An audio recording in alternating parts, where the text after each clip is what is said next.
So pretty cool stuff. We are simulcasting to the whole wide world right now. That's what we like to see. Simulcast. Did I just date myself a little bit? Did you sound like Simulcast. I use the World Wide Web. Hey everybody! Welcome to November Ember Meetup. Lots of fun stuff in store. So, would be remiss not to thank our outstanding sponsors, Digabit, who has been tireless in their support of Ember. Dennis, you want to say anything?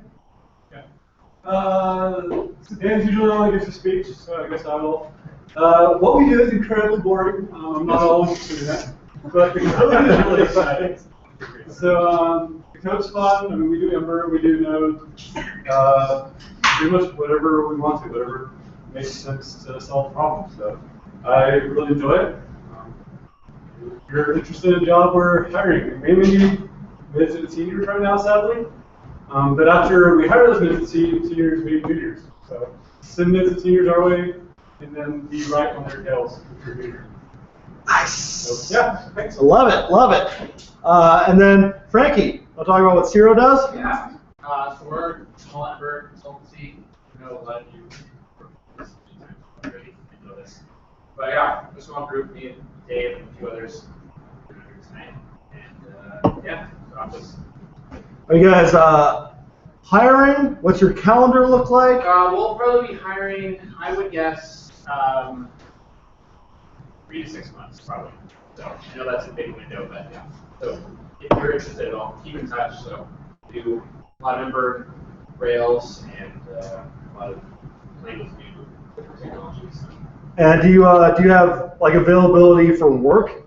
What? How far out are you booked? Through the end of the year, and then hopefully a few other projects will be at the beginning of the year. So we do sometimes have a little bit more than we can take on. So if people are proficient in Ember, looking for potentially some contract work as well, get in touch with me, and we can always maybe dish some stuff out. So. Outstanding. All right, so embroidery. Is Scott here? Need my sweater. We do have a custom Denver logo, and we can put it on stuff like hats and sweatshirts and all that kind of stuff. So if you're interested, chat with me after Meetup, and I will put you in touch with the appropriate people. Open Source Night, had it last week. What a big success. So we worked on a few different things. Worked on some documentation-y kind of stuff. We worked on cleaning up some of the language. We did graphics. So raise your hand if you were at that. All right, so a few of you. Alex, would you like to talk about what you did? I worked on the documentation a little bit on the graphics, specifically illustrated core concepts graphic. But there was more people working on graphics just myself. We had Ash. I had those ones. And this is on the actual live Ember guys. How long have you guys been programming?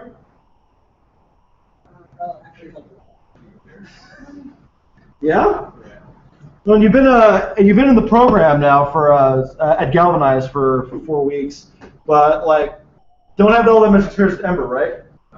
So point being, I haven't used Ember all that much. What could I do? Plenty. There's a lot of stuff that doesn't necessitate you knowing a ton about the Ember code base. So, and then Billy, you had something you worked on too, right? Yeah. Just editing a paragraph just for readability. Right, and your pull request got accepted, right? That was Zach, but it's like Billy Zach on mine. So there. Yeah. But so we're still planning on doing these every month in between Ember meetups, and I think we're kind of getting the shape of what these are down a little bit. I also call this out. It's in Englewood, which sounds like it's far, but it's like literally at the Englewood light rail station. So if you can get on the light rail station, you're there. We might do one in December if folks are interested. I'm gonna have David kind of feel that one out a little bit. We'll see. So I'll be sending out a survey next month to see how we're doing, see how you guys want 2016 to go. This is a community framework, it's a community meetup. It's not a thing that that's always what Kyle Corbett wants to do. So I'll make sure that you do that. That helps us make sure that we're doing what you guys are looking for. Also, we'll probably be looking at some new officer roles for next year. Also, if there's something that you think you can contribute, let's chat after the meetup. Some news. Ember and Ember Data 2.2 are out. If you're not familiar, we're trying to use common versioning across the multiple Ember properties. So Ember, Ember Data, Ember CLI, not quite there yet. Few other things, so that if you're on Ember 2.2, you know that you can use Ember Data 2.2, Ember CLI 2.2, etc. Which means that 2.3 is in beta. 2.3 includes fast boot. So fast boot is this kind of super bleeding edgy thing where we're doing initial server-side renders of the page for an instant page load, but it gets hydrated in the background with all your cool JavaScript-y stuff. So the user experience, big improvement, and that is usable in beta right now. Ember 101, formerly called Ember CLI 101, is now totally free. It's also an open source project, so I would imagine that the updates are going to come a little bit quicker and stay in line with the versions better. Contextual components are a new thing. The idea of contextual components is you have different components which previously had to completely encapsulate their state, and contextual components will let you sort of nest that a little bit, so different components can share state. For example, if you're composing, I think the example in the blog post is something about like an alert box, where the alert box itself and the OK and cancel button and all these kind of things have some knowledge of each other's state. So that's a new thing. EmberConf is March 29th and March 30th. That is Tuesday and Wednesday. I haven't looked. Last year, Monday was like a paid training day. So like I spent the day with Igor, the lead for Ember Data, and we talked. We basically went line by line through the whole code base, and by the end of the day, like you end up learning an awful lot about these things. And the guy who wrote it explains his entire code base to you, and it really sort of took off the shades a little bit. It's actually a lot simpler and a lot cleaner than I assumed it was. I would imagine there's something probably similar this year. Haven't looked into it. CFPs are open now. Call for proposal. So I think you have another 2.5, 3-ish weeks if you're interested in speaking at EmberConf. I think last year they had something like 150 submissions. It's not that much, actually, and you can submit multiple times if you'd like. I'm going to do it. Okay, let's. Raise your hand if you're looking for work. Cool. You guys want to stand up and talk about yourself a little bit? Sure. Hi, everyone. My name is Steven Meetup. This is my second day in Denver. I moved down here with my fiance yesterday from Portland, Oregon. She's actually here with her mom for about a month. And I'm a JavaScript developer that knows iOS and Objective-C. I worked with Mongo, Backbone, and Express, Node, and I'm looking for work. Actually, I'm on my last $20, so if you guys have any need work, let me know. I have cards. So. Awesome. And at a minimum, buy this man a beer. Who else? Sam Lindstrom. I am typically a Rails developer, but I've moved to Ember with this and that. So looking for a junior. Definitely on the market. Way cool, way cool. Anyone else? Yep. Yeah, I'm Mike Risher. I'm looking for front-end development work. I've had experience with JavaScript, Angular, Node, and I'm looking to learn Ember and React. Let me know. And he's got a bang new portfolio now too. That's right. So we heard from Dig a bit. Anybody else around here looking to hire? Come on. Yeah. Hi, I'm from Meetup, the cash and application. Anyways, we are looking for several positions. Primary need is DevOps. So I know DevOps experience, especially AWS experience would be ideal. We are looking for front-end developers, mid to senior. I don't think we had that in the future there may be some junior openings. And we are also looking for mobile devs, iOS. Ibotta.com, the jobs we work on there. I bought a zoo. Anybody else? Hiring? Cool. So, what did we do last year? A fuck ton. So these were all the talks that we had in the last year. If you look at the titles of these, this is like practically a degree in Ember with all the different things we cover, from Liquidfire, backends, testing, routing, adapters and serializers, CLI, HTTP mocks, location-aware apps, tons of stuff, right? So, and I think it can be easy to forget in the month to month that we end up covering an awful lot of territory in a year, and I don't know. I think that's really cool. And I'd like to do a quick round of applause too for everybody who spoke this year. While you were here. Yes. And if you would like your name to be on this list next year, come talk to me afterward. If we keep doing 3 talks a meetup, we'll have an awful lot of spots to fill. Even if we do 1 or 2 talks a meetup, that's still an awful lot of talks. And please, please, please don't make me do the beginner's talk every fucking week. Every month. So, and other things, we started our project nights this year. Yeah, Mike. Yeah, I just want to add something.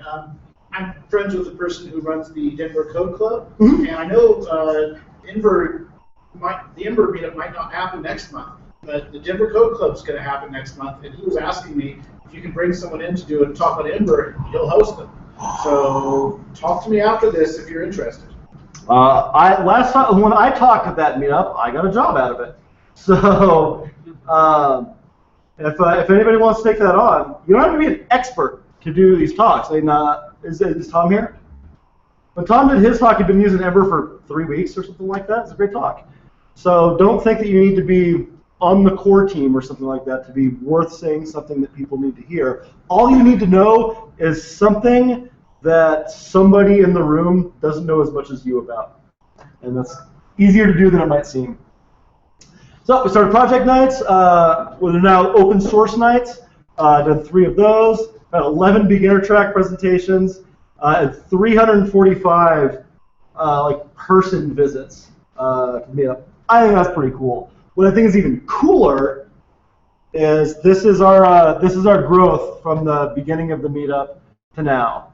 So Ember is alive and well. We're making it happen. You guys make it happen.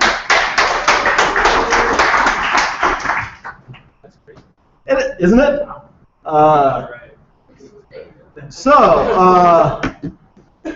Somebody called out that I use this graphic every time. It's because I duplicate the slide deck. Yes, Sam. I was just going to mention that thank you for organizing the open source night last week. Whoever else was David. And David, yeah. I thought that was awesome event, and especially for someone speaking for myself who hasn't ever contributed to open source. It was super nice to have you guys around and pick your brains on. It made it way more accessible. So thank you, and I hope that we continue doing that. Absolutely, and it's easy to think sometimes when you're using open source software that there's some big dollar factory that cranks all this crap out, and it's really things like what we did. It's 12 folks in a room doing little projects. doing something that they wanted and then sharing it with other people. It's a lot. Once you see it, there isn't all that much abstraction on top of what's happening. It's pretty cool. Okay, so for beginner track this month, raise your hand if you're like new to Ember. All right, about half the room, pretty normal. So I want to do something a little bit different. I can do the like, here's how you make a computed property shit also. But for people who are more experienced with Ember, why do you use it? It has built-in tooling, so I don't have to like reinvent the wheel every single time I want to do something. Which was the way that Ember was back before CLI and the add-on ecosystem, but 9 times out of 10, someone solved the problem I want. So I install the add-on and it just works, which is pretty exciting. I don't think many of the other frameworks have that going on yet. And it's an easy thing to get spoiled on. Like I just did a vanilla app today, and I was like, oh yeah, you can't just use ES 2015 syntax out of the box. You need to like have Babel, and you need to be running a task runner. You need to be doing watchers, all that kind of stuff. Like it doesn't auto refresh unless you're using NodeMon or something like that. All of this stuff you get just by typing Ember new, my app name. I agree. Yes. You get stuff like when they ship Glimmer in a backwards compatible way, which just blows my mind. Like, basically, you don't have to do anything to your app code, and the entire view rendering system gets a drastic performance boost from people that are way smarter than me, like for free. So it's pretty awesome. And I think that kind of ties into their commitment to like semantic versioning. Also, if you have a 1.6 app, that will work running 1.13. They add stuff in all the dot releases, but they don't fuck stuff up until they do a major release. And even that, our 2.0 release was just cruft removal, no new features added in 2.0. So if you were able to run 1.13.8 without any deprecation warnings, make it 2. Good to go. Other reasons that people like using Ember.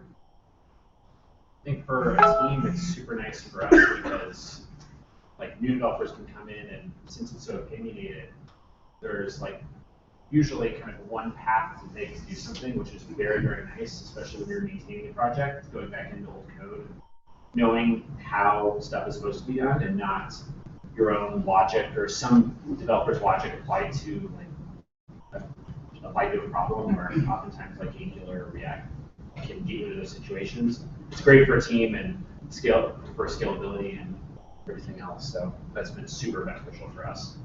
I completely agree. So I was just having a conversation a second ago about how I'm an Angular dev. No two Angular apps look alike at all. So when you say I know Angular, you could be saying I know how to use ng-repeat because it's so easy to get started with. You barely even have to do anything. But even your enterprise, I was an enterprise Angular dev. Well, then you go to somebody else's enterprise project and they use none of the same conventions. That is so hard to do in Ember that you really don't see it.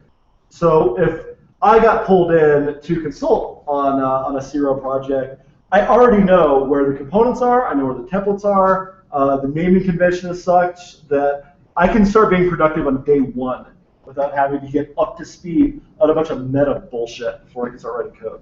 Yeah, I mean, we've consulted on very large production apps, and yeah, you're in the code base and it's familiar, and you know exactly what's happening right off the get-go. The only thing is just maybe a slight versioning that they've changed some structure, but other than that, for the most part, 90% of it you're familiar with and up and running. So it's amazing. Other reasons people use Ember. Ron? Great opportunities for contributing to open source. I mean, it's a small, relatively small, welcoming community, so there's a lot of opportunity to commit things to production code for the rest of the world. I've always said that the community is a feature of Ember. And when we talk about Ember versus Ember.js, I think Ember.js is like that file that has all the code in it. Ember is this, and that code base, and the tooling, and the conference, and all of these things together that you don't get with Angular, you don't get with React. They have meetups, they have huge meetups, but like they don't, I don't know, build the same kinds of friendships. You don't have who was you were talking about a Skype chat you had with another meetup organizer? You want to talk about that? Oh, yeah.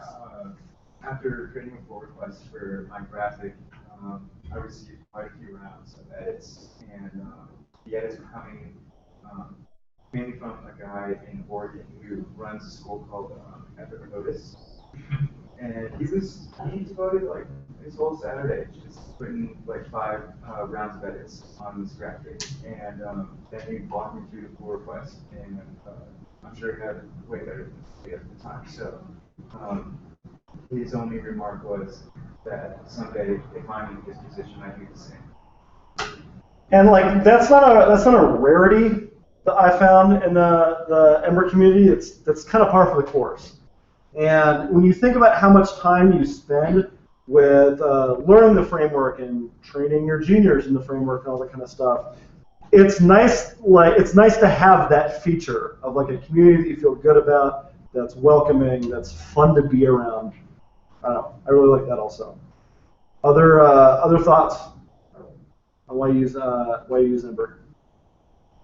Also, the community is really good for support. I've gone on Ember Slack, and it's usually me being an idiot, but when it's not, the actual developers of Ember are there answering your questions and helping you and admitting it's a bug or saying that you're being an idiot. They're really cool about doing so. One, like, you have the opportunity to be called an idiot by Yehuda Katz, who's like a TC39 member, and he's hanging out in that Slack, listening for your questions. Other reasons could be use Ember. That's a really good conference. The best conference. Oh man, like it just feels like kismet. My students' hiring day is right before EmberConf, and their graduation is right after. Like, split it like days. Yes, still get to go.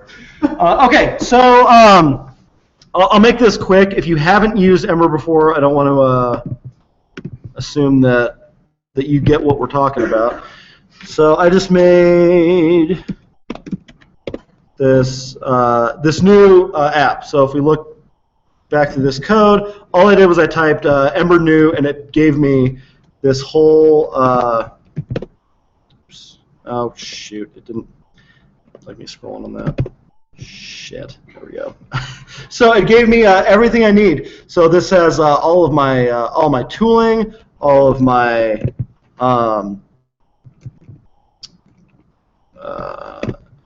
all my folder structure, all that kind of stuff was kind of decided for me.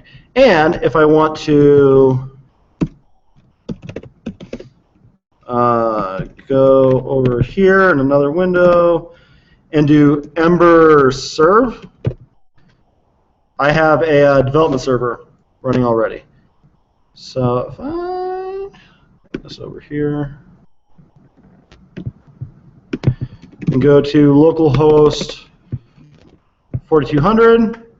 Is it up yet? Oh shoot! That's why I should test the stuff before I do it, I guess.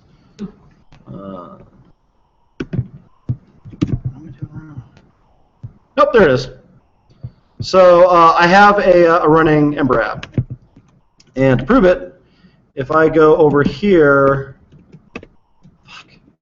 I was just striking out right and left over here. Hang on. That's exactly what I need. So if I go over here and go to the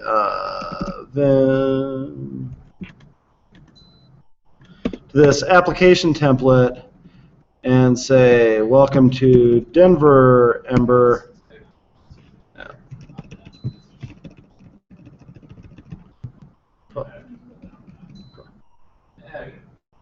Close enough. There we go. So if I change that to Denver Ember and then save, it auto refreshes for me. I didn't have to do anything. And if I want to do a binding where I say bind this to like a name kind of thing.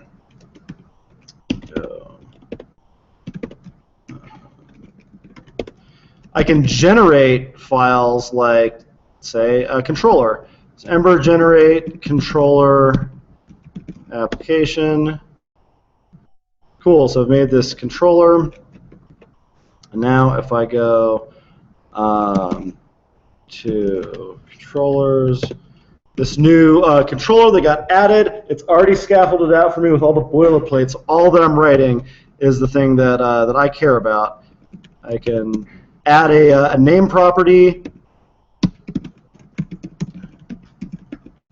add my name, pew, pew, pew, done. So I didn't have to do any of the wiring up for any of this kind of stuff. The trade-off is that you need to know what a controller is, routes, components. There's a lot of vocabulary to learn. To help you out, I made a site called embervocab.com. So if you go through this, this has like one-sentence definitions of what these things are and examples. And so if you go through the guides, you use this, and you take some risks and try to learn this a little bit, then all the boilerplate gets taken care of for you, and you're able to just write the parts that are your app. So any questions? Cool. Yeah. What's that Chrome extension or Emacs? Ooh, it's called Crouton. Okay. So this is a Chromebook Pixel, and people will go, why would anybody pay $1,300 for a browser? And the reason why is that this is a full Ubuntu instance.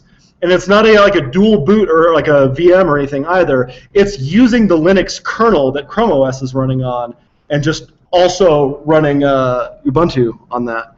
And so if I did something like here, and I said sudo start xfce4, check this out.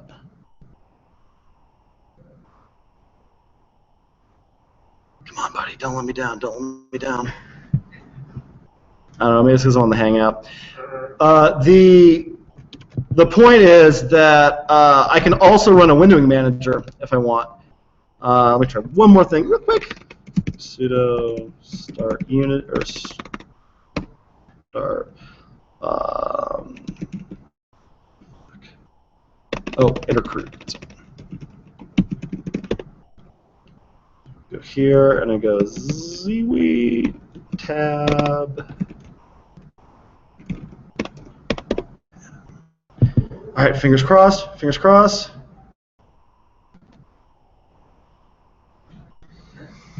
Almost. This is the life of a Linux dork. I think it sometimes works on the second try. Oh snap! That's Adam. So I can run any sort of GUI application that I want. I can do GIMP. I can do Steam. Whatever else. Why would you pay $1,300 for an i7 with 16 gigs of RAM and a solid-state drive and USB-C on both sides and USB 2? Why would you do that? Because it's fucking awesome. It's the best computer on the market. That's why. Okay. Any other questions? All right. Thank you very much for humoring me. Your headliner for the evening, Mr. Mike Pack.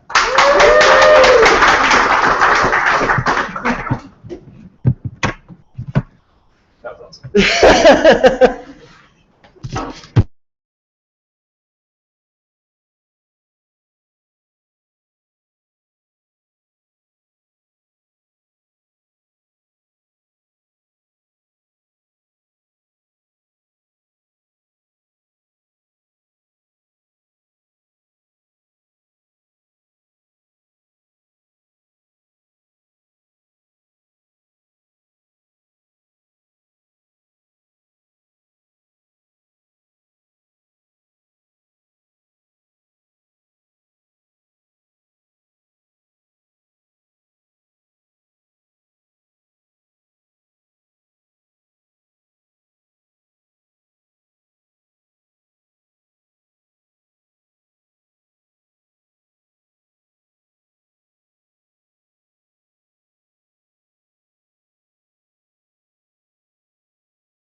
Should I get? I guess I'm sharing screen, so I can't do video. Okay. Cool.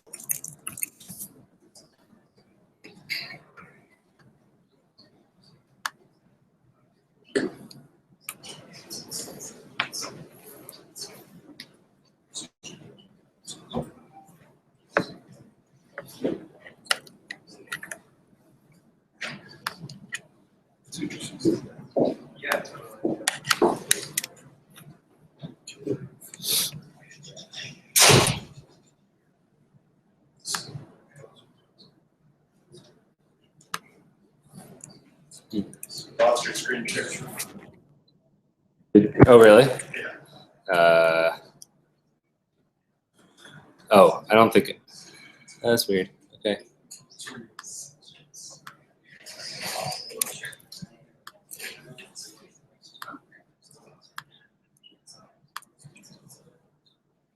Okay, sweet. I'm going to start by taking a selfie. Very important. Can everyone just kind of look good for the selfie? Oh, that's the window. That's not how this works. All right. Cool. Sweet. Thanks, guys. That's for later. I'll tweet that out. I'm just imagining Mike sitting in like an overstuffed chair and just like lounge. Right. Look at all these happy burritos. Little they know I've never read a life in my life. This talk should be pretty fun. I'm actually just going to dive right in before I introduce myself. And I want to talk first about, let's see, let me hide this, hold on. Hide. There we go. I want to start by just kind of giving us a short overview of what a modern fat client architecture looks like.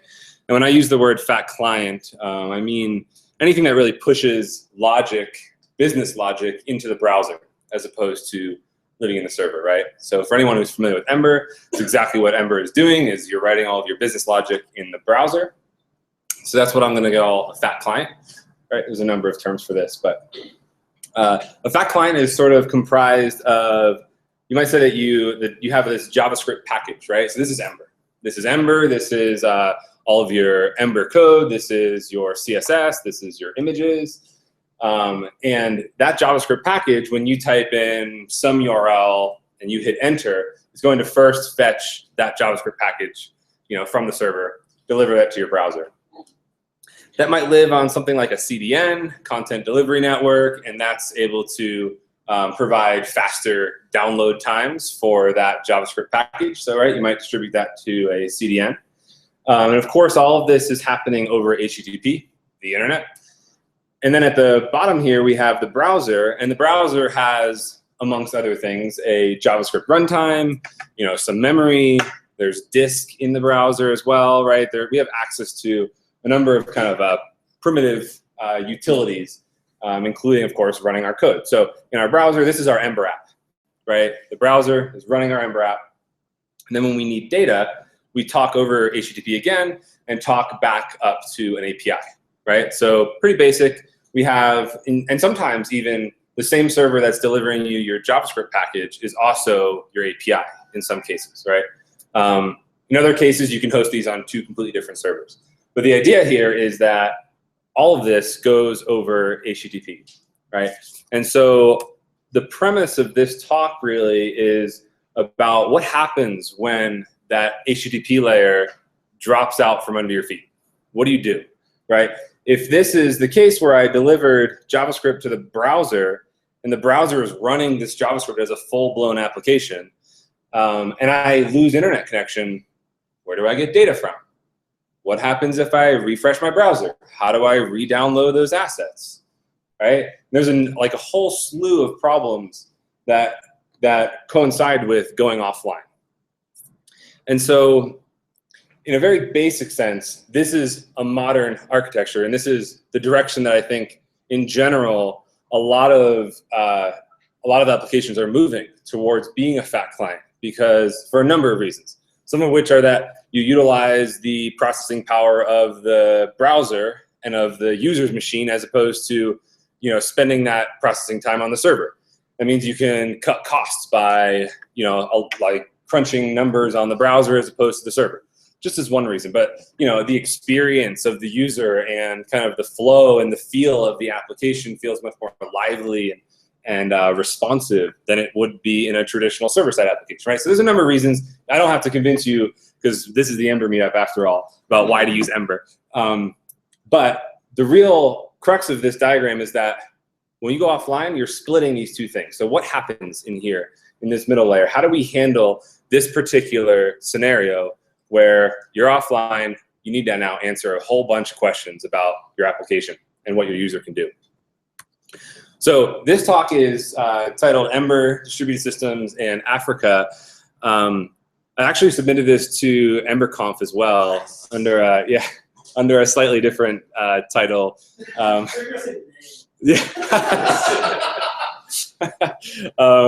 The title I submitted is called "You're Building a Distributed System." And that is more or less the concept here, is that when you're building an Ember application, whether you know it or not, you're building a distributed system. And this becomes extremely apparent when you go offline, in this particular case that we're talking about here, right here. So this, when you think about building an Ember app, you're not like, oh, I'm building a distributed system, I'm so smart, so cool, and look at all these fancy things that I can do. By no means. You're like stuck. You're like, oh shit, I'm building a distributed system. This sucks. And that's ultimately the sentiment towards building distributed systems in general. But the reality is that when you're building an Ember application, you might not realize this when you're online all the time. But the second that you go offline, you now have a whole slew of distributed system problems that you now need to solve. And it becomes very, very hard and very complex and just full of all types of edge cases and all types of caveats. And so the real reason that I wanted to give this talk was because so I was approached, I don't know, this is actually even over a year ago, and we took on some business at, this is me. I'm Mike Pack. We'll do that first, and then I'll tell you about this project. But this is me. Here's a picture of me cheesing pretty hard, and this is how you can find me on the internet. And I work for a small consulting company here in town called Modeset. And we were approached by an entrepreneur who's building medical software for the African market. So in short, like the African medical space is, nothing like it is here in the US. There's all types of, weird scenarios that we can't even conceive of here in the US market. For instance, the insurance, or what incentivizes patients to go to a particular facility. There's just the mentality towards healthcare is very different in Africa than it is here. So when we were approached by, let's see, I can probably turn it off. I won't. You can read my tweets as we go through.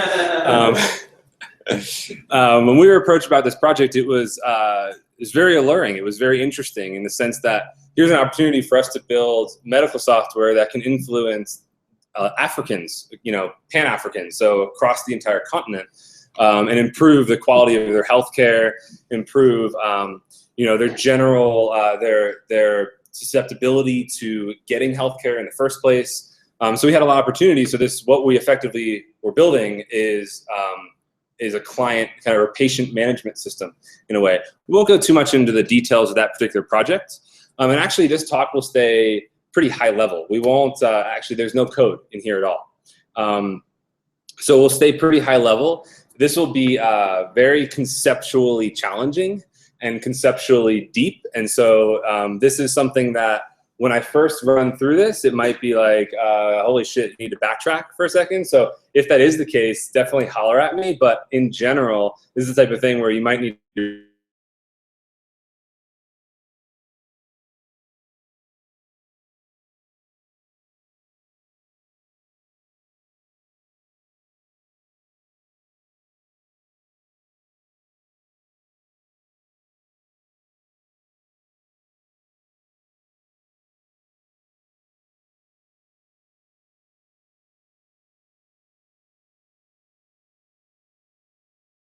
this is actually in Jinja, which is the source of the Nile River. Beautiful place. If you ever travel to Africa, Uganda is kind of right in the middle of the continent. And there's Lake Victoria, which is right in the middle of the continent, and Uganda is kind of on the north side. And just north east of Kampala, which is the capital city, which I spent most of my time. Just a little northeast, about 25 miles, is a place called Jinja. It's the source of the Nile River. So it's where the Lake Victoria turns into the Nile, and it's just a beautiful place. So this is us just hanging out. And here is his team. This is the team that I went to Uganda to train, and the tools that we used to build. So this team had built the initial product that he took to market since, I think, 2011. And he hired ModeSet to rebuild his product and also train his team and figure out how to utilize his team. And so the goal of going to Uganda, one of the goals was to train these fine folks. If you ever have an opportunity to travel to Uganda or to Africa in general, especially like East and West Africa, just an amazing experience in general. Just kind of the people, the food, just the mentality towards life, watching them use computers. So one of the things I did was travel to different hospitals and really kind of observe and understand and ask a lot of questions about, what are the challenges that you deal with on an everyday basis? What type of machines are you using? And it's just incredible to see. Like I'm sitting here with a MacBook Pro, a really expensive computer, and you go there and you're looking at the computers that they're using to build similar software or in the similar vein. And it's just incredible the respect that they have towards and the appreciation that they have towards what they're given, right? And so these people are incredible, extremely nice. That's the team that I worked with. So we're going to kind of dive right into distributed systems. And this is not really full of theory, but I want to give you the practicalities of, in particular, when it comes to building browser applications and why I consider a browser application, especially a fat client, a distributed system, right? So if you go on Wikipedia and you look up the definition of a distributed system, they'll tell you two computers connected over a network, right? Something really basic like that. So that's a distributed system, but like, why a network? Why, when they say a distributed system, why is it a network and not two programs in the same machine, right? Why do we describe distributed systems in that fashion? And the reason I believe, and I don't know this for fact, but the reason I believe is that the network is most prone to failure. And that's why that gains the recognition in the definition, is because the network is a really common point of failure. And that'll become a recurring theme. So distributed system, we come back to this diagram here and we look at, we have this Ember application in the bottom and we have this API at the top. Those are sort of our distributed systems, right? So if we look at this in a more simplified fashion, we might say that this is a distributed system consisting of two nodes, right? You have your browser and you have your server. If we wanted to represent offline state, what I'm doing throughout the rest of these diagrams is this dotted line here, this grayed out dotted line, will represent disconnected nodes in a distributed system, right? So this most commonly, again, means these two things should be connected over the internet, and the internet, for some reason, is down. Or something else happened, like the disk failed on a particular machine, or someone pulled the power plug out even from a server or something. Like, there's so many ways that a distributed system can fail, and this is kind of representing the most basic sense, which is a network failure. So the network goes down. So this in Africa is the case of while I was in Africa, while I was staying in Kampala, in the capital city, the power went out 3 times. And I was there for 2 weeks. The power went out 3 times. We lost network connectivity 2 times. And these are all, in the span of hours. So or rather, the outages are for hours at a time, right? So our power goes out. And because their infrastructure and their utilities are kind of, not great, the power goes out and it's kind of like a chain reaction. And then you get sediment back up in the pipes, and you go to take a shower after the power's been out for 3 hours, and there's dirt coming out of the pipes. Like, it's a common occurrence for them. The fact that these, especially when it comes to building software in the browser, their networks go down multiple times a week. So you have to build for these scenarios where what do we do when the network goes down? I'm building an Ember application. What do I do is the real question, right? And that's what this talk is aimed at, is trying to answer that question of what do we do when the network goes down? It's such a common occurrence. I don't think this is as common here in the United States, right? We're always connected. If our power went out, like how rare is that for us to experience, is the power going out? Or our internet, we're gonna be calling Excel Energy, or we're gonna be calling Comcast and just screaming at them because it's unacceptable. We're paying customers and our power went out, right? Like, this is just so common for them, and it's just something that it's part of their life. So this is why, for me, this particular topic is really prevalent, is because of those experiences building an application for Africa that has to solve this particular problem. So in this 2-node distributed system, we have a browser and a server that, for some reason, the network went down. I'm going to simplify this and just call this computer A and computer B. And I just want to show that, like, a distributed system can have more than 2 computers, right? A distributed system can have 3 computers, or n number of computers. But even in a distributed system with n number of computers, maybe you have thousands of computers in this distributed system, the problems are still almost the exact same for solving a distributed system of 2 nodes as it would be for solving a distributed system of n nodes. You have to deal with a lot of the same problems.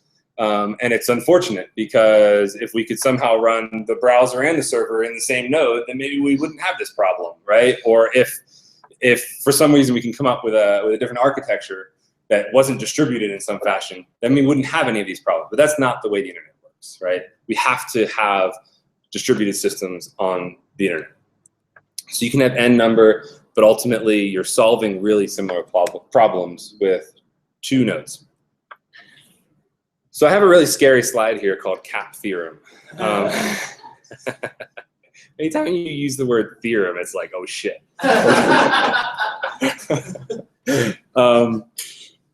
But what I want to do is, and actually throughout the course of my time on this project, and trying to formalize why. So we ran into these scenarios where we're offline and we have to do something, right? When you're offline and you can't talk to an API, where do you save your data, right?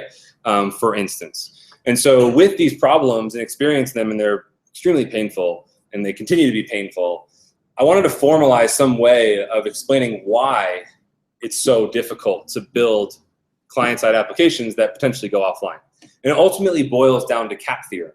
And I'll simplify cap theorem, hopefully very simple, in a way that, like, I don't feel like many people are explaining cap theorem. And cap theorem in general it's an outline for the trade-offs around building a distributed system. So, and you might have even a database. Like, this is not doesn't only apply to browser and server distributed systems. This could be to database nodes like React nodes or MongoDB or something server side. This could be, this is common for modern databases to be distributed.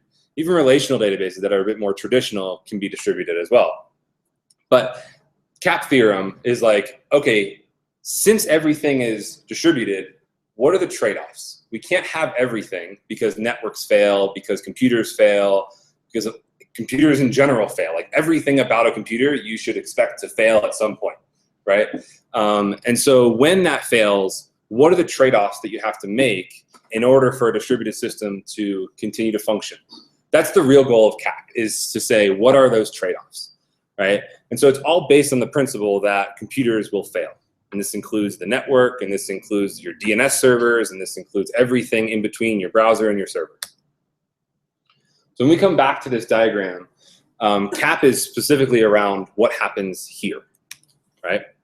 And in particular, what we want to do, the goal is that we can continue to allow reads and writes on all sides of the distributed system. So even if the network is down on all nodes, and this is an n-node system, right, we still want to allow reads and writes. Because if we don't allow reads and writes, what's the point of having an application that just doesn't function, right? So the goal here is to say, if the browser is offline, we want to allow the browser to read the data for the application, but ideally we also want to allow the browser to write data.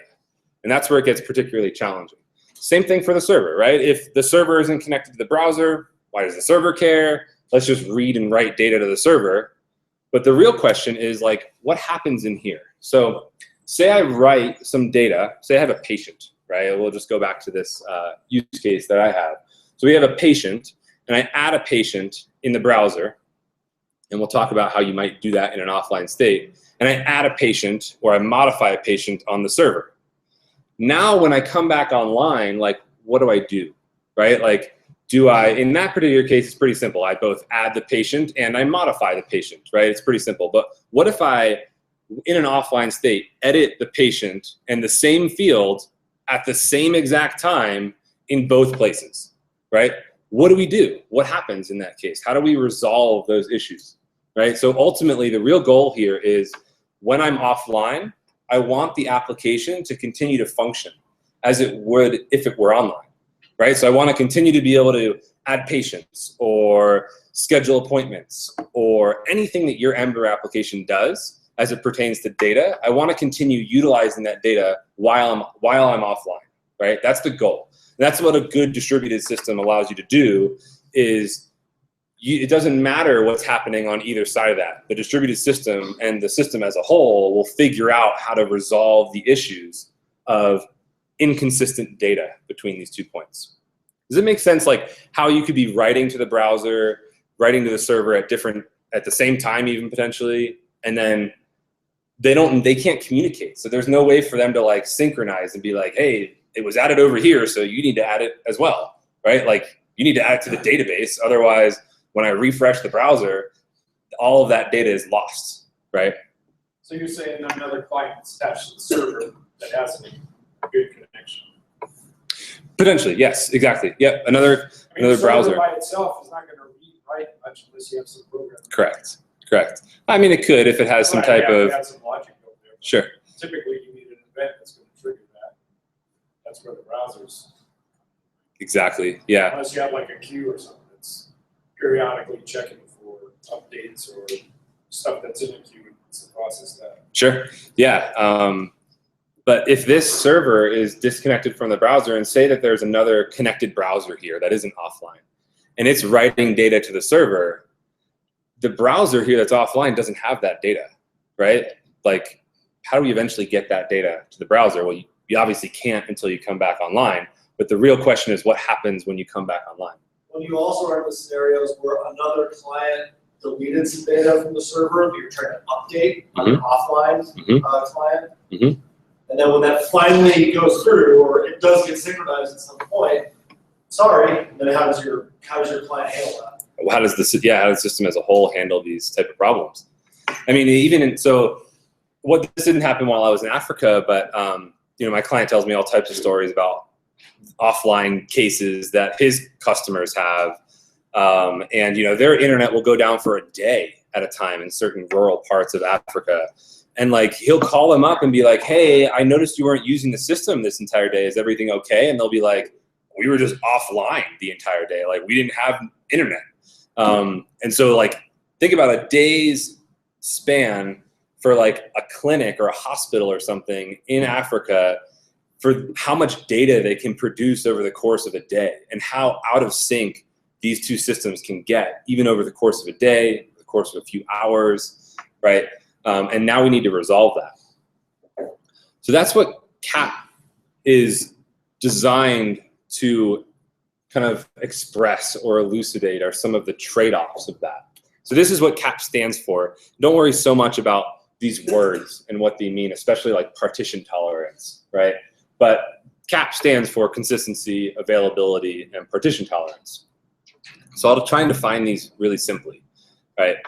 Consistency in CAP. So what CAP tells you, by the way, is CAP is saying that here are three trade-offs that you have to make when your application goes offline. And CAP was designed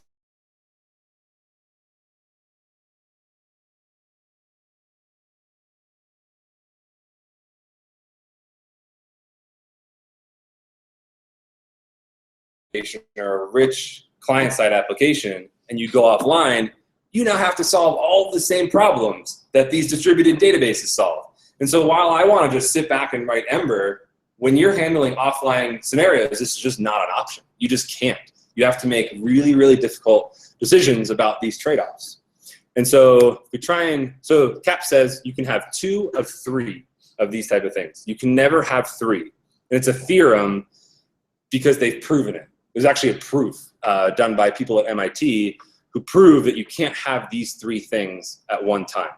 I actually didn't read the paper. I don't know how they prove something like that, to be honest with you. It's not mathematical, but I'm sure they turned it into something mathematical, computer scientists and all. So they say you can have 2 of these 3 things.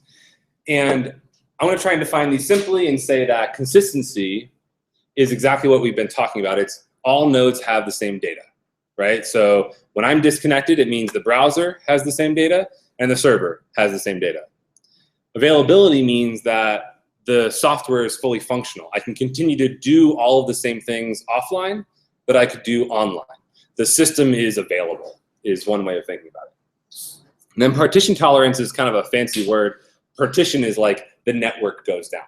That's the partitioning of 2 nodes in a system, right? So if we come back to this diagram here, this is a partition because these 2 nodes are not connected, right? So partition tolerance is what do you do when, how do you tolerate partitions, right? To use those words kind of verbatim. But ultimately what it means in practice is all systems, all computers will fail. All systems will be distributed and will partition at some point. And so really the question here is not, can you have partition tolerance, or is of the 2 of 3 that you can have, can you leave out partition tolerance? Can you decide not to handle partition tolerance? But the reality is that you have to handle partition tolerance. Otherwise your software is just useless. It won't do anything. It'll just be broken. And that's worse than specifically disabling things when you're in an offline state. But really you have to handle partition. So you have to choose this one.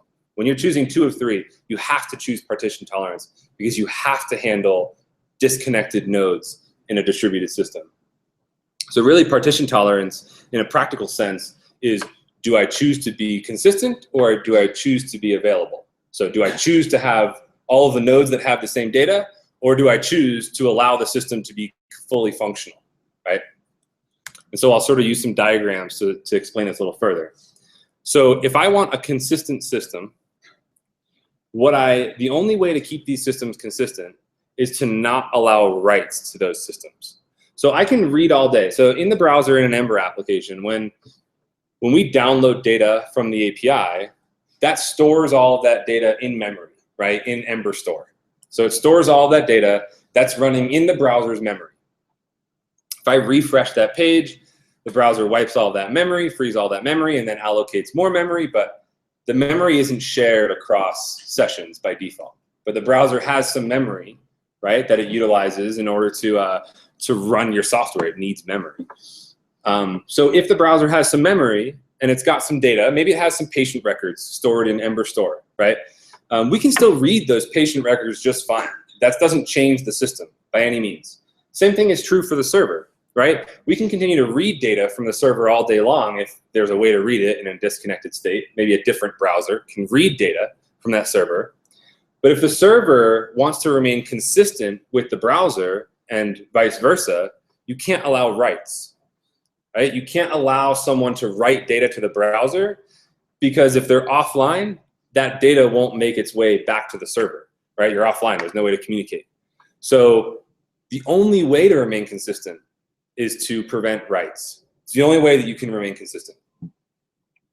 And so what the server has to do, maybe the server is always online in a kind of theoretical sense, and it's connected to some other browser that's online.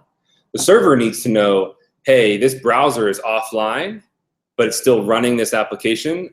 I can't accept any writes, because if I accept writes on the server from some other online browser, this other browser will become inconsistent, right? It will have different data. It won't receive the writes that the server is receiving.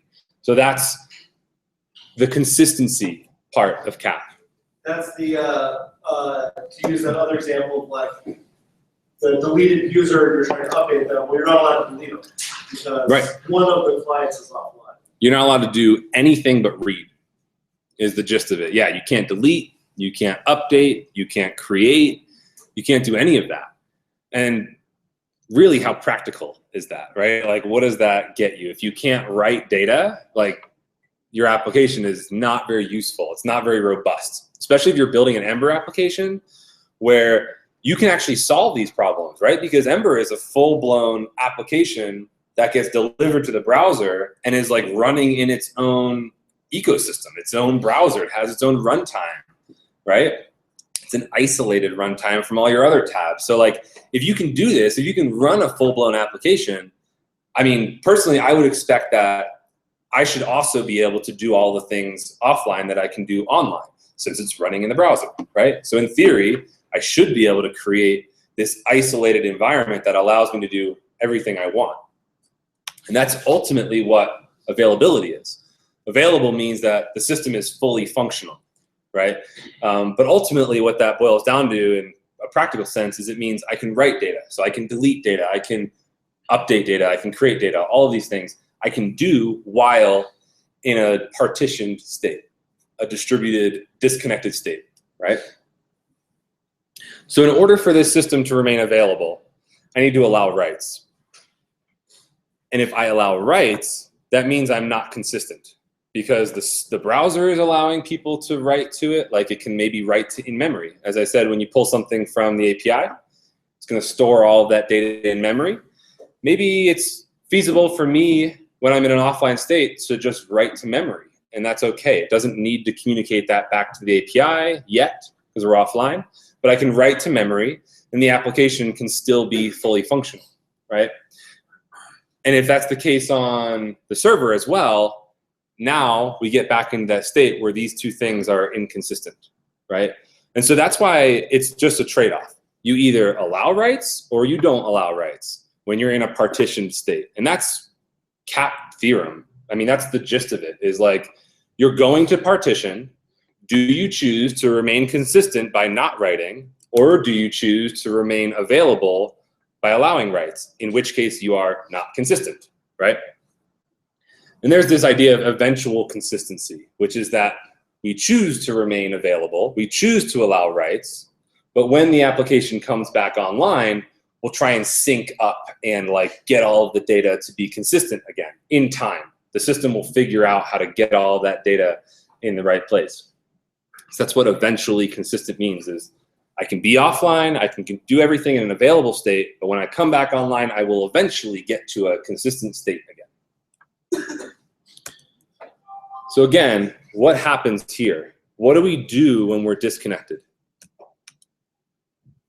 So this part of the talk is about going offline. And some of this applies to Ember, but some of these tools that you can utilize to go offline apply to all web technologies. So these are just, HTML5 spec tools, right? So luckily, there are solutions in this space. I think it's worthwhile to say that this space is very new, very greenfield. There's not a lot of work being done here. I mean, there's a significant amount of work being done in the spec, but in particular in solving this problem, there's work being done there, but it's not enough to get us to a place where we can build a distributed system and make it really robust and make it work really well. It's not quite there yet, but there are some solutions, and it's moving in that direction. So the nice thing about this is that Ember and sort of the web as a whole is really well designed to solve these problems, right? The fact that that Ember runs in your browser as like an isolated, full-blown application in your browser is one, pro in that arena. Like, your fact that you're running an isolated environment is something necessary in order to solve this offline state, right? Like on the contrary, if I have a backbone app or maybe just some traditional web app or something, if you can't talk to the internet to like fetch new data. So in a traditional web app, right, I submit a form and it needs to go talk over the internet.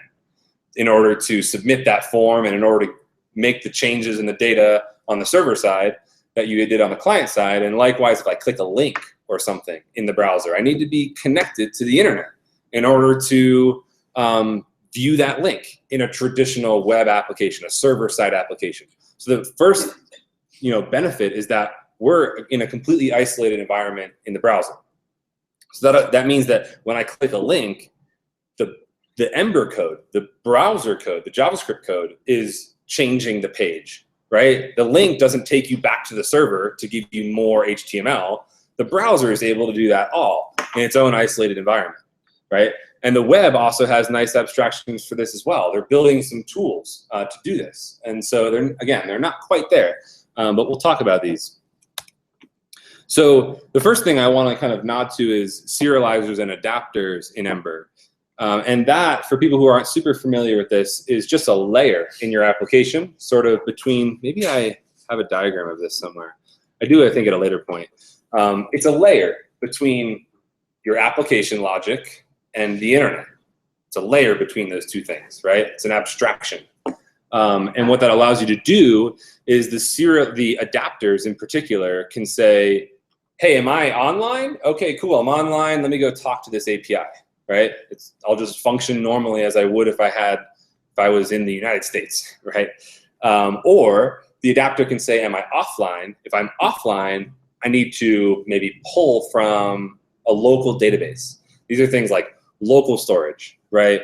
Or the more antiquated spec of WebSQL, which is now IndexedDB, for instance, right? There's databases that the browser has built in that are designed to kind of be really lightweight versions of what you might find in like Postgres or MySQL or Oracle, right? All of these traditional relational databases, they're running in the browser. So the spec, the HTML spec in the web is moving in this direction where I can have a full-blown database in my browser. That's pretty cool. And I can use adapters as a means of determining am I online or am I offline, and figure out, do I talk to a real API with a real database, or do I talk to my local database in the browser, right? Another cool thing that I won't talk too much about is service workers, which is yet another layer. Think of it as like the adapter layer in Ember, but for the whole web, which is pretty cool. So a service worker allows you, it provides hooks that whenever you make a network request, a service worker stops and says, okay, I'm going to have control over what happens with this network request. I'm going to either decide to let it go through to the real internet. I might pull this thing from cache. I might pull this thing from disk somewhere. But a service worker, like adapters in Ember, are just another abstraction that you kind of talk through. And the service worker has an opportunity to say, what do I do with this network request? So when I'm in an offline state, maybe I pull something from cache or from disk. When I'm online, I forward that through the internet.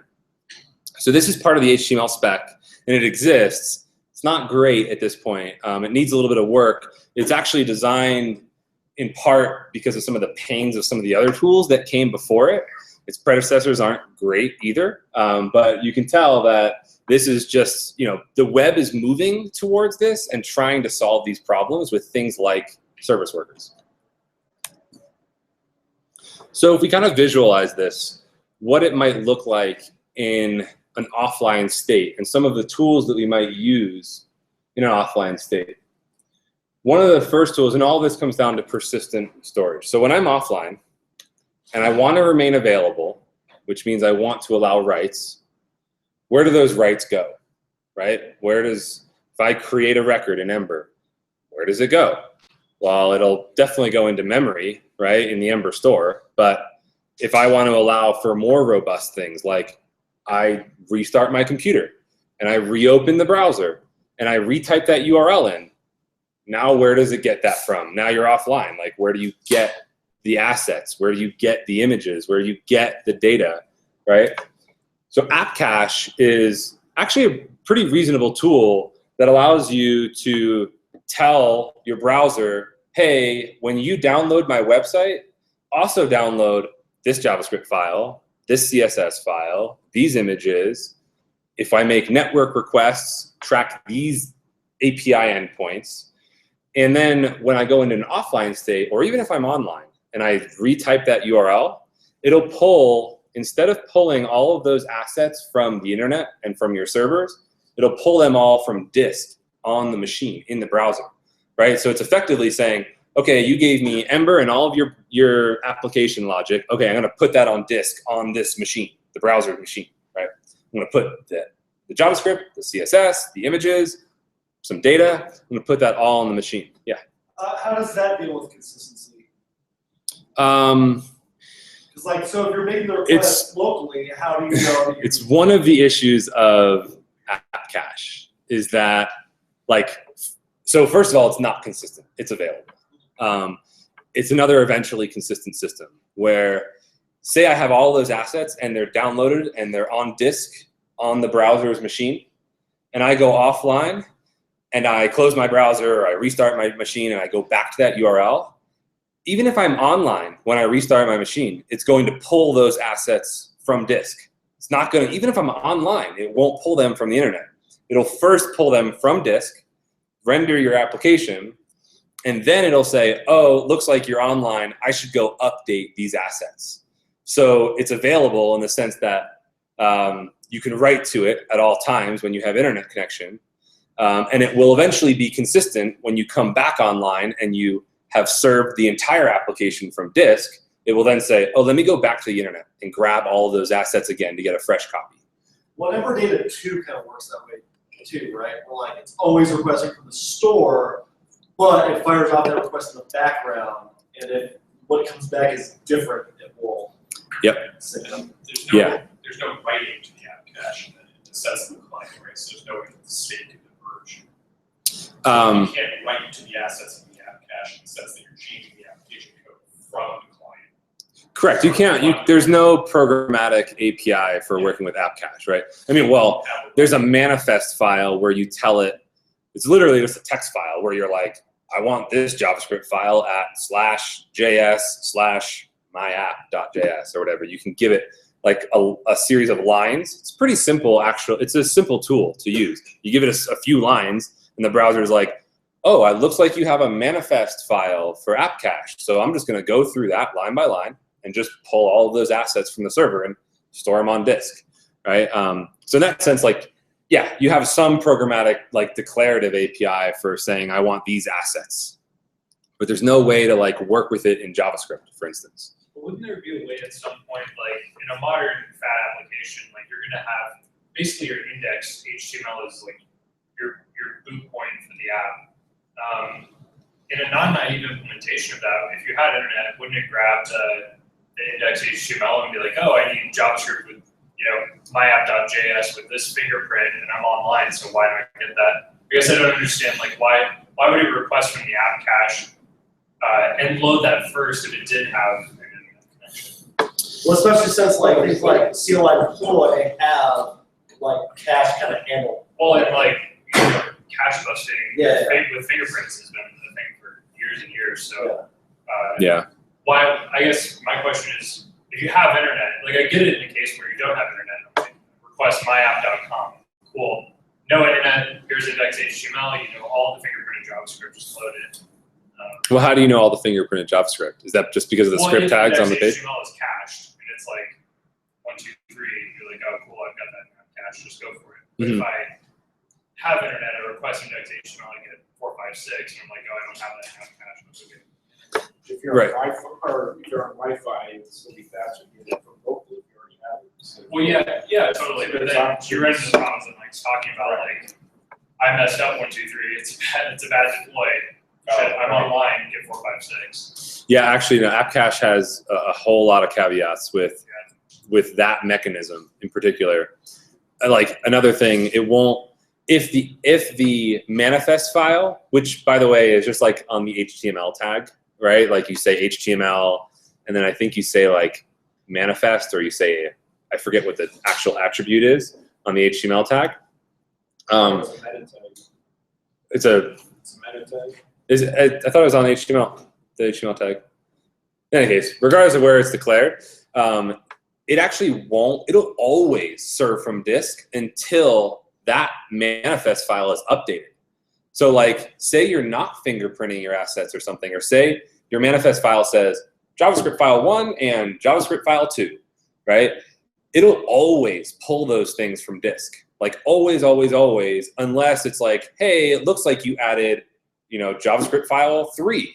And then it's like, oh, you need another JavaScript file. I see your manifest file has updated. I'll go get all of the assets again.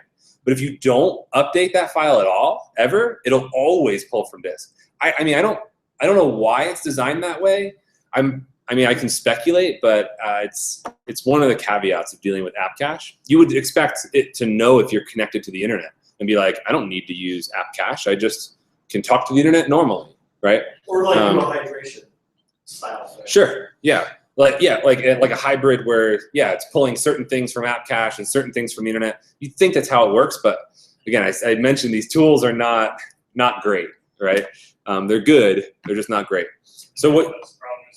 Manifest files can have all the same problems that you run into with semantic versioning. Like, my NPM file says any 2.0 version is great, but then you're screwed, right? Yeah. Like similar thing with app cache, like you're saying, if manifest has an update, you've got some client connecting even through the internet on some really old version. Now you got this weird incompatibility. Yeah. No, that's exactly right. And the hack to get around that is to have a comment in your manifest file that if anytime any of your JavaScript changes, you update this comment. And it's usually like a timestamp of the current time. And then that updates the file enough to tell the browser, hey, I've updated, right? Like it's a hack. I mean, there's no other way to describe it. It's a hack. The tool is not great. But it works. It works if you kind of, program within the confines of that tool. But it ultimately allows you to restart your machine, restart your browser, do all types of things that would normally blow away an application, and now you can kind of bring that from disk as opposed to the internet, and you can run offline. So this app cache is the specific tool that allows you to just completely bomb your machine and bring it back up to having a working Ember application while offline. Without being able to write to disk like that, this wouldn't really be possible. Going offline wouldn't be possible. So then you have your application, which is just your business logic. And this is kind of I guess there's no real great logical order to these things, but like if your HTTP is offline, your internet's offline, and you have app cache, that's more or less your interface to the internet. You have your application, and it's all transparent too, right? Like you type in a URL as a user, myapp.com, and the browser determines, do I pull from app cache or do I pull from the internet? The user doesn't know. From their experience, it's like all as if they were on the internet, which is the goal, right? That's what we want. And then if, in terms of writing data, like I'm offline and I need to write data, and it can't be in memory because if I close the browser, that memory is all lost, so it has to be somewhere more persistent. It, again, has to be in disk. So there's a database running in the browser called IndexedDB. So when you're online, what you do is when you're pulling things from the API, you, in preparation for going offline, write a whole bunch of stuff to IndexedDB, so that in the event that you do go offline, you can pull all of that same data that you got from the API from a database in the browser, right? And so that allows you to have some type of persistent database-like store that you can write to in the browser. Does your application treat that the same way as it would a server over HTTP? With the Ember adapter layer, that's the ideal state. Yeah, because then the adapter in Ember, when you try and make an API request and you're online, the adapter is like, cool, you're online, I'm gonna go talk to the internet. When you're offline, the adapter is like, nope, you're offline, gonna read from IndexedDB, right? Or gonna write to IndexedDB. So the adapter layer is like that abstraction where your application doesn't have to care about whether you're online or offline. It's kind of a leaky abstraction, but the application doesn't care about that. Only the adapter layer in Ember cares about whether you're online or offline, in the ideal case, right? A lot of caveats in this space, though. Well, it's pretty bleeding edge. Yeah, for sure. So you need persistent storage. And then there's this problem of, okay, great, now that I'm available, and I've allowed writes into IndexedDB, and I'm allowing reads, and I'm allowing writes on my server as well, I'm back online, right? How do I get those pieces of data on the 2 nodes of this distributed system. How do I get them to have the same data? And I need them to have the same data, or the customer is seeing bad data, wrong data, right? They have to, at some point, be consistent. And so what happens? How do we sync these 2 nodes? And there's some tools in this space that are particular to Ember. But in general, the way you solve this problem is, so say I have a person object, right? And I have a name field on that person. On the browser, I change the name to Bob. On the server, I change the name to Phil, right? When I come back online, who has the right name? Whose name is right? Is it Bob or is it Phil, right? And especially if they happen at the exact same time, whose data is right? And that's a really, really, really hard problem to solve. And this is where the tools can only get you so far. As an application developer, you unfortunately have to like solve these things on your own, which sucks. Because it's great. I envision this world in which it's so transparent whether you're online or offline, and like it just works. All of the tools in the ecosystem just work. It all just works. You just like say, I want this, and I want this, and just fucking works. That's not the way, well, that's not the way any programming is, but that's the ideal state. But unfortunately, we're only like so far in the discovery of this space that the tools are very rudimentary. But in general, you can kind of solve it this way. So change A and change B, think about that person where the first name, the name changed. And the system comes online, the entire system realizes there's some type of merge conflict, right? We can't change the name to both of them, so what do we do? The first step that it takes to resolve this is through the database. So you can just kind of offload most of these things to a database. Like React, for instance, has an eventually consistent model. Or Mongo will do this for you. Or CouchDB will do this for you. And that's another actually great tool to use in this space is CouchDB with PouchDB. And that's effectively your syncing layer. The database will handle the syncing of those mismatched pieces of information for you. That's only if in the case that they didn't happen at the exact same time. So if they did happen at the exact same time, now your application has an opportunity to reconcile that data. So this is like in React, there's, for instance, a hook that you can tell React, hey, run this particular piece of JavaScript code or Ruby code or whatever your server-side language is. When there's a merge conflict that React can't figure out, it runs that code for you, and then you as a developer have an opportunity to say, hey, it looks like Bob, was changed here. It looks like maybe it was Bob and then Bob with 2 B's or something. I don't know. I'm kind of bringing up a contrived example here. Looks like they want Bob, right, with 1 B. So the application can figure out, oh, it should really be Bob with 1 B, right? So the application has a hook or has an opportunity to say, yep, I can probably resolve this conflict and I'll do this, and then everything carries on as normal. Doesn't require any user intervention or anything, right? That's the ideal case. I go offline, I do a whole bunch of shit, the server is doing a whole bunch of shit, everyone else is doing a whole bunch of shit, and then it comes online and you're like, it just works. It just syncs up and it just works and everything is fine and dandy. But that's not always the case. So in the case that the application can't reconcile it, like it's like, oh, you changed to Bob and Phil. I have no idea how to do that. Then you have to go back to the user and say, hey, user, it looks like you changed this to Bob, but this other person changed this to Phil. Which one is correct, right? And then you force the user to choose between those two. And so, generally speaking, you don't want to ask the user for too much of those type of questions.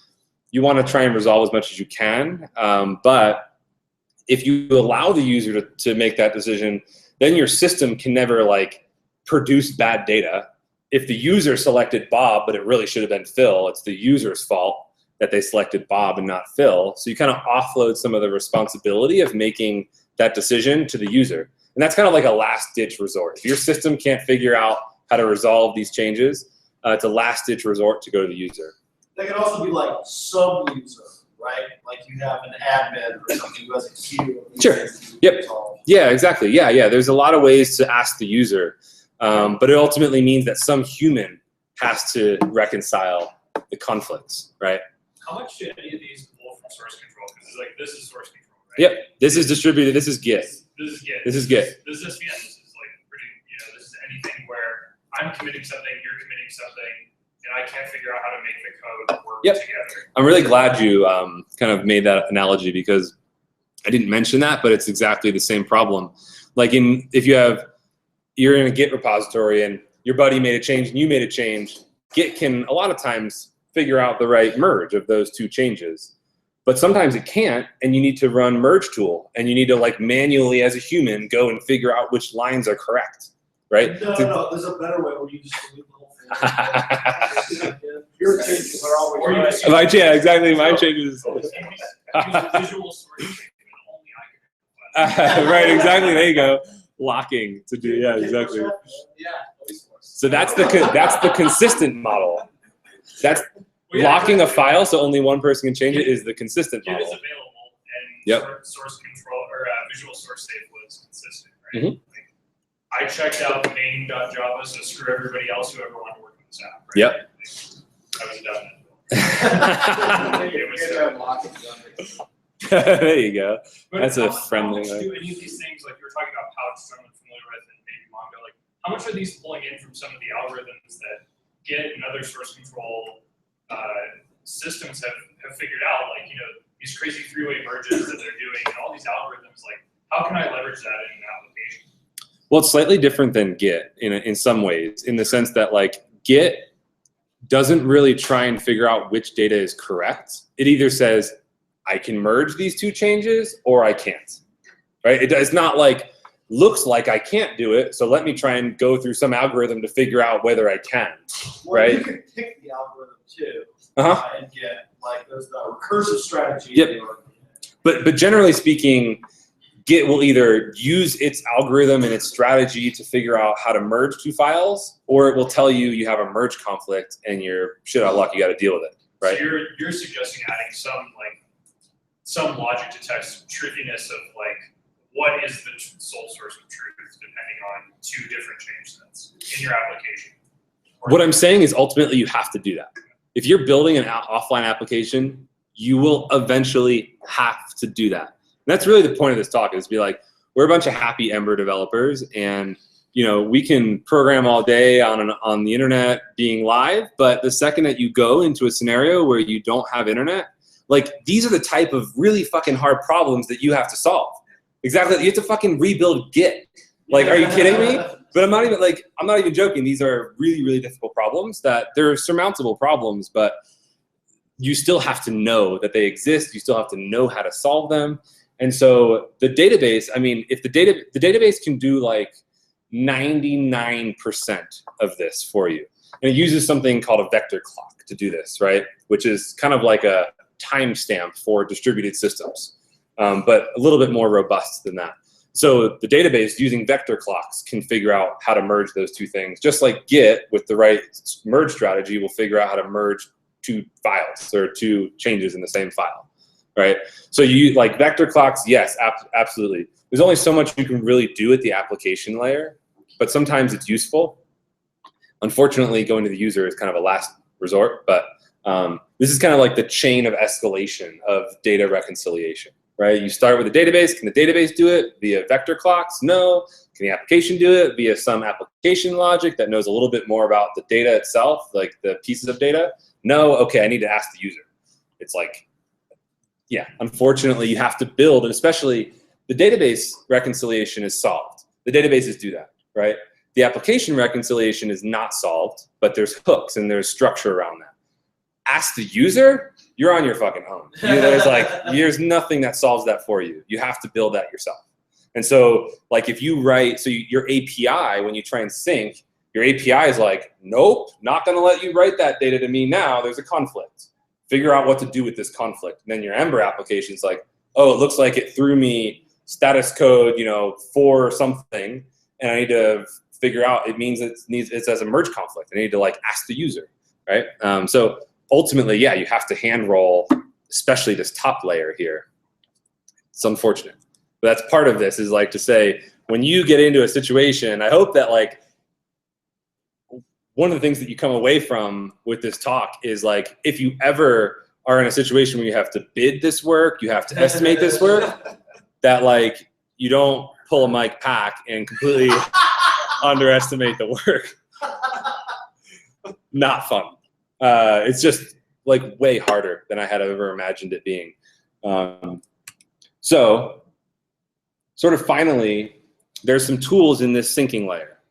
So if app cache is a middleman between our Ember application and our static assets, this syncing layer, and there's tools out there for that, is our middleman between the API, the data, and our Ember application.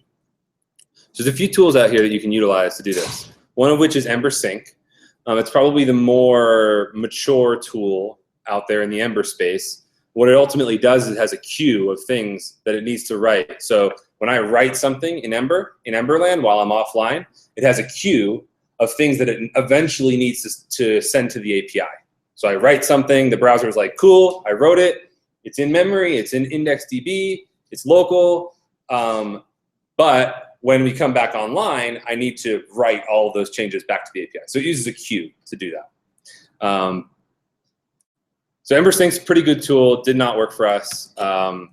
Ember Data Offline is a newer tool that solves this problem, I think, a little bit more elegantly, but it's very new and it also didn't really work for us. Partly because, by the way, Ember is like changing so quickly that any tool out there in this space like is likely to become antiquated within a month because Ember moves so damn quick. So our problem and was you're counting on like that maintainer. It's yeah, exactly. And Ember Sync hasn't been updated since April. Ember Data Offline has been updated, but it's newer and it's not as robust, and it really just doesn't work out of the box like you want most tools to work. Neither did Ember Sync, honestly, for us. But this is kind of the future of doing this in Ember and doing this in the browser in general. There's a tool called Orbit out there, and unfortunately, they're going through this massive rewrite right now, and so it's not super stable. But Orbit is designed directly for this problem. It has all the right abstractions. It knows how to sync. It knows how to do things in an offline state. And this actually, the Ember team wants to eventually roll Orbit into the core Ember data platform. So Orbit is written by some Ember people. And this particular tool is very powerful, and it's the right abstraction. Take a look at this when you get a chance. It's even just cool to think about, you know, how they're solving problems like this, but Orbit is solving it well and correctly, and eventually Orbit will get to a place where it'll get rolled into Ember, and then you'll just have this. It's again like that ideal state of like, it just works. I like check this box that says use Orbit, and like then it just works, and I can go offline and everything. I don't have to worry too much about these problems, right? So Orbit is the future of this. But really, this is uncharted territories, and there's still so much work to be done here, and so much work in Orbit to be done here, and so much work in the Ember adapter layers and all of this stuff that it's really uncharted territory. And while there's a number of tools out there that are designed for these problems, it's still just kind of a shit show.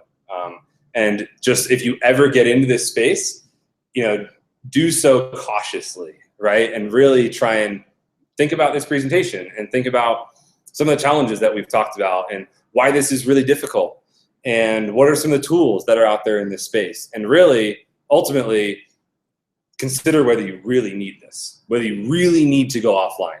Because once you decide to go offline, it's game over. It's like you have all of these problems. Like there's no option. You have to solve these problems. You have to understand this. And really, you know, bringing cap theorem is like into this picture is what helped me kind of formalize why it was so difficult. When I was butting up against that, I was like, damn, this sucks. Like, what is it? Why is this so hard? Trying to figure out a way to like settle my own anxiety around not being able to solve this problem really well. Ultimately, I managed to kind of lean on cap theorem as like a way of describing this problem in general. And that's it. Thank you. Mike,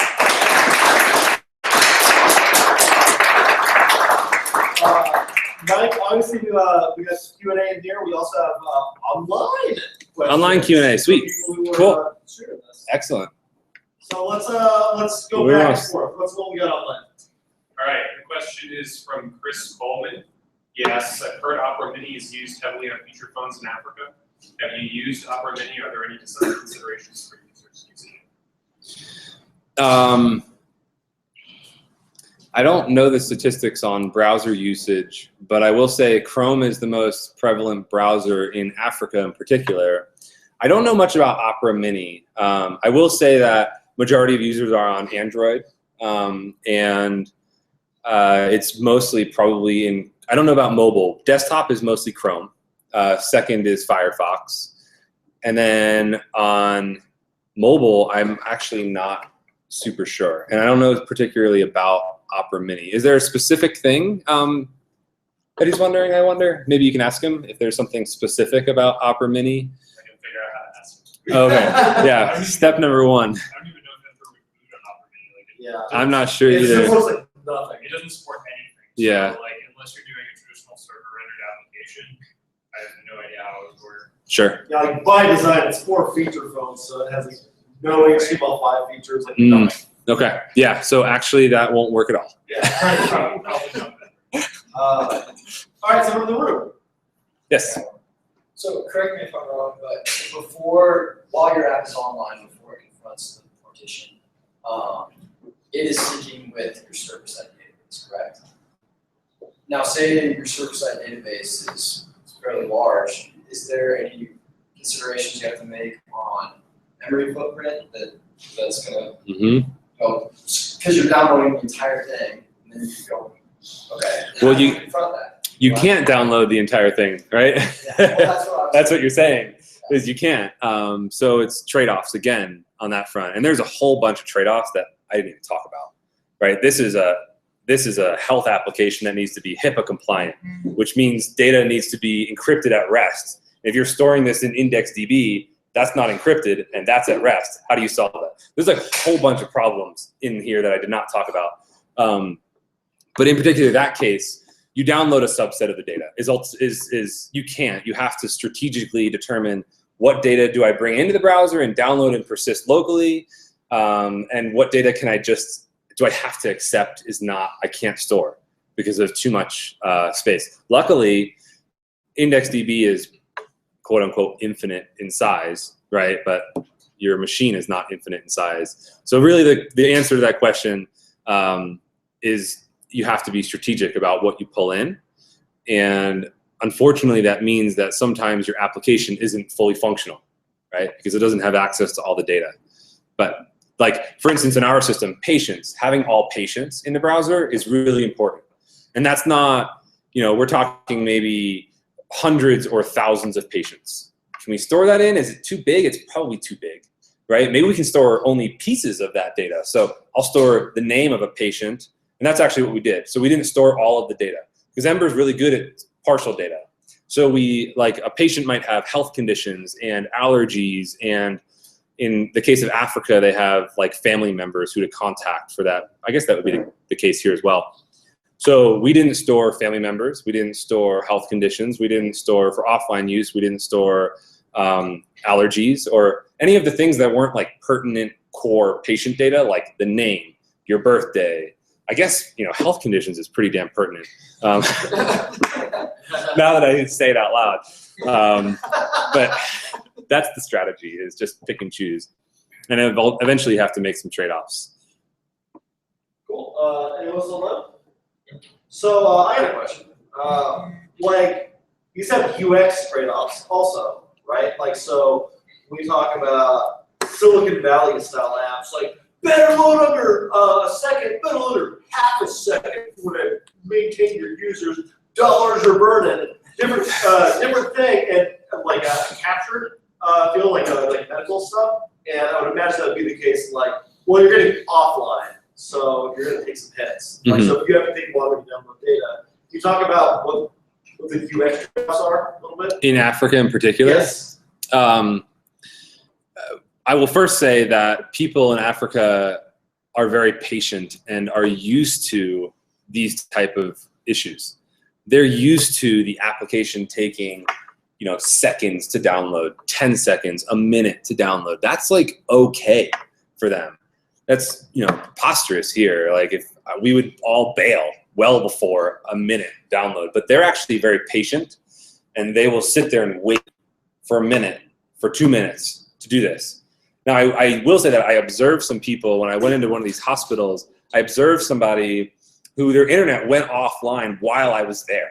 Like, no joke, while I was there, their internet goes offline. They're trying to pull something up in their browser to show me the current system that they use, and they go offline. And the woman is like it's not working. She's like, you know, trying to refresh, and she sits there, and I would say, you know, she was younger, and I think she has less tolerance for that type of thing. But within about 15 seconds, she's like unplugging her modem and like replugging her modem back in and like restarting her hardware to determine, like, is this my computer? Is this my network? Is this, like, whose problem is this? And like, but they're very patient in general. So all the while she was like, you know, happy as can be while trying to figure out why the hell her internet was down. So people are generally very patient there. That being said, there's a number of kind of local cloud data centers that they're opening up in Africa, which, like, even think about this, like, there's no data centers in Africa, right?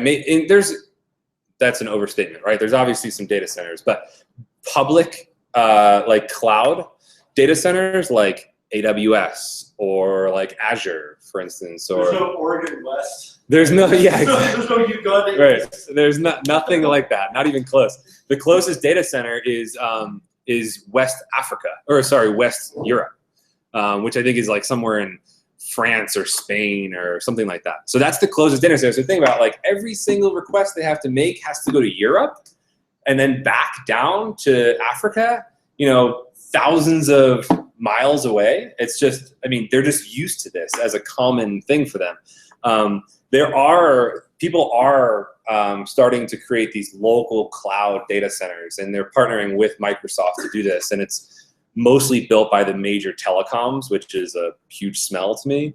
But the major telecom network, MTN in Africa, is working with Microsoft to create these local clouds that you can deploy your applications to. That's network and like UX, and generally UX is poor. And the bar is so low that, like, so his team built this product and we more or less rebuilt it. There wasn't a ton that we added to this thing, but we built it with, you know, standards of the United States. And that's actually resonated really, really well with the market, because they're like, shit, you have like US quality software in Africa. No one is doing that, period. The software there is horrible. Like, in general, like, it's just really bad. And so we might say that's bad UX. That's horrible. Your internet sucks. Like, your application sucks. It's really poor. This is wrong. That's wrong. The reality is that, like, that's not the way they think about these problems. That's not the way they think about their power going out. That's not the way they think about their internet going out. That's not the way they think about their traffic patterns, which are absurd. It's not the way they think about any of these things that in a Western society where, like, yeah, that's bullshit, that needs to be fixed. Like, they blow through lights. Like, there's no, like, lights don't mean anything there. Like, it's just chaos. And they don't see that as, holy shit, we need to fix something. They're like, that's just the way we live. And even though they're in, like, extreme poverty, they see themselves as being some of the richest people that they know. They see themselves as being extremely wealthy. That's because the land provides so much for them that they're like, I don't care about all of these. They don't actually even know. They don't have anything to compare it against. So when you say, like, what is the UX like? They're probably like, that UX is awesome. When we're like, that UX sucks. You know what I mean? So it's a perception thing. It's like, it's very different there. And that actually is, thinking in that mindset is something that, you know, I had to like just reposition my kind of frame of mind towards the way that they perceive things. But yeah, it's different. So yeah, UX is poor. Their machines are not great. So some of the hospitals I went to had really nice machines. None of them on like Macs or anything like that, but they had nice desktop machines with decent sized monitors, you know, reasonable sized monitors. And some people had really nice machines. I went to a hospital, which is one of the biggest hospitals in Kampala, and the computer they were using was so old and like so slow, they couldn't even use like anything, period. But yet they would try over and over and over, like bring it up in the browser, like trying to log in or whatever. Like Firefox would crash, so they'd open Chrome and like try and bring it up in Chrome, and then like it's very wide spectrum of experiences and user experiences. But what I will say kind of in closing is that like although the UX is not great in general, and they don't love it, obviously, they really just like, they don't think about it in those terms. It's more just a matter of perception.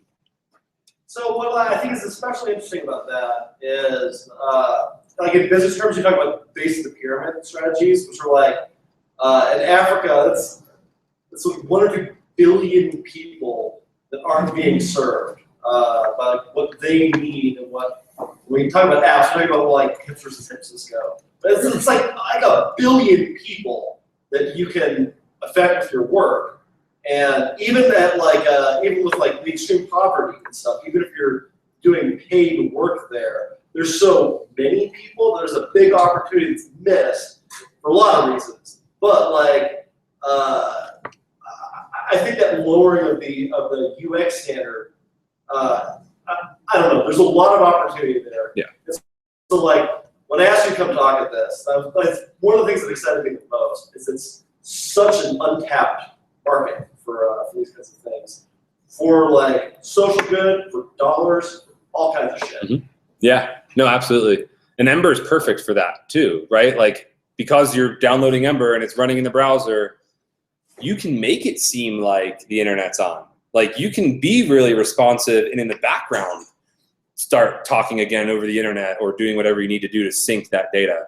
But you can, you know, since it's all client side, someone can add a record and it will appear instantly. So in that sense, like, Ember is perfect for UX, right? Because it appears online. It appears like it's fast, extremely fast, faster than anything that they have ever experienced. And so that's like why I think, you know, it's been like blowing people away, because they're like, holy shit, yeah, that took me, you know, seconds to download or whatever it takes. And but now it's like fully working and fully functional and really responsive, and it's generally very beautiful, and like, just again, US standards, I guess, is the way to summarize. Well, like my last thing on that would be, when you save seconds, you think about like medical apps, like doctors and something like that. What do they do with those seconds saved? They treat more people. Like, these things have impact beyond like, I'm bored. Why isn't this working? Like, in economic terms, when you save time on that, you're able to allocate it to anything else. Mm-hmm. And so your next highest priority thing in that case is probably going to be pretty fucking important. Yeah. And like, that's a very cool thing about the fact client apps. Mm-hmm. Yeah, totally.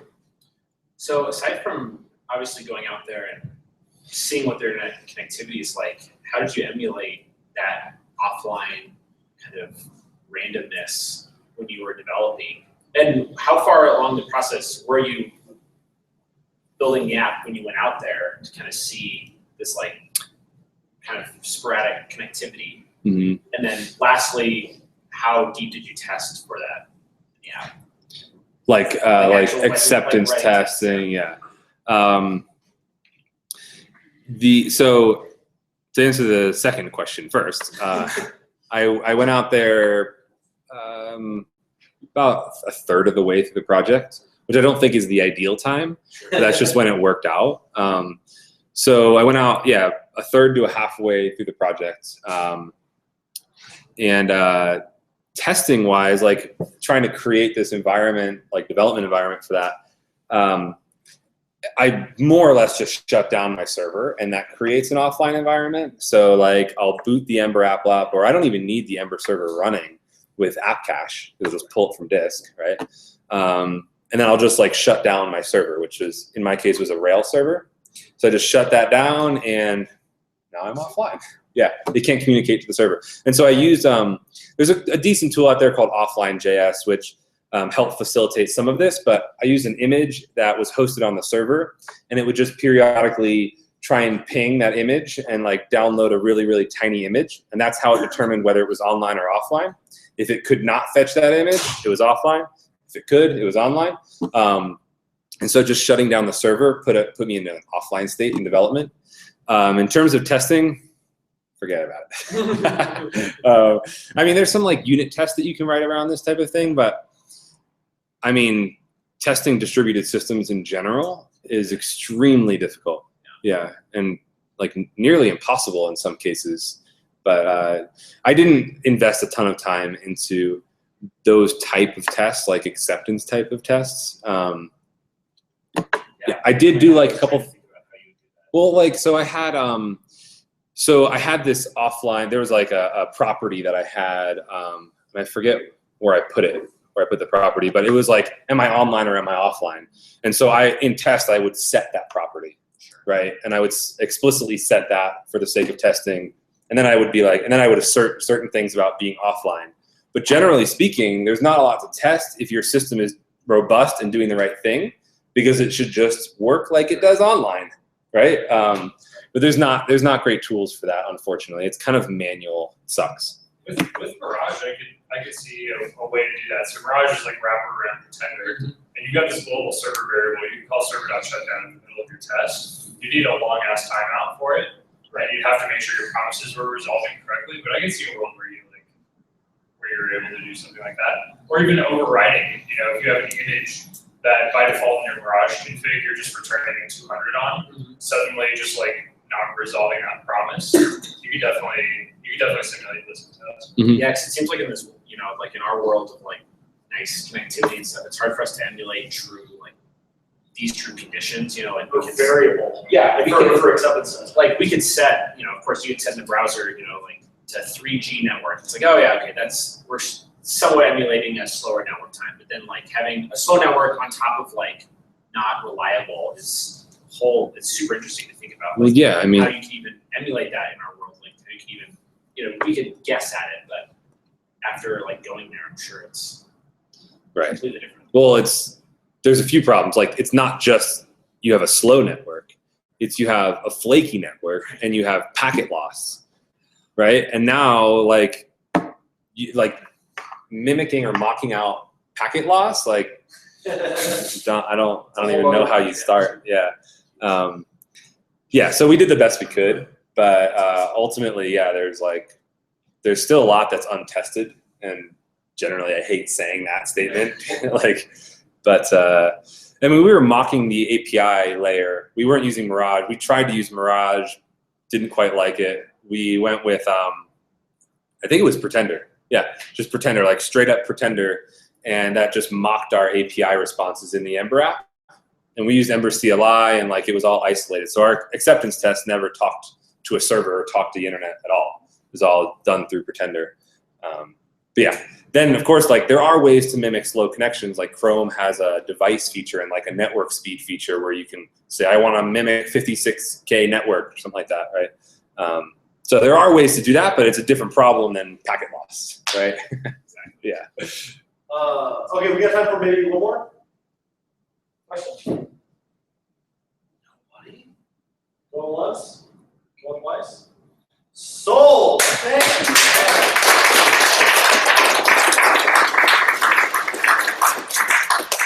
Okay, real quick, straw poll. If we did do an open source night in December, raise your hand if you'd go.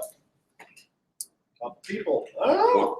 So yeah, throw that over to David. See what happens. Yeah. See you guys. And so this year, 2015, a lot of people put a lot of time into making this meetup happen. So we have a lot of meetup maintainers. So myself, Frankie, Ian hasn't been here for a couple months, but like the first 8 months were his show. And Brett and Liz and Brandon and all those kinds of cats. So round of applause for all the people who make this happen. super duper appreciate it. And in the spirit of Thanksgiving coming up, this community means so much to me. Really grateful for you guys.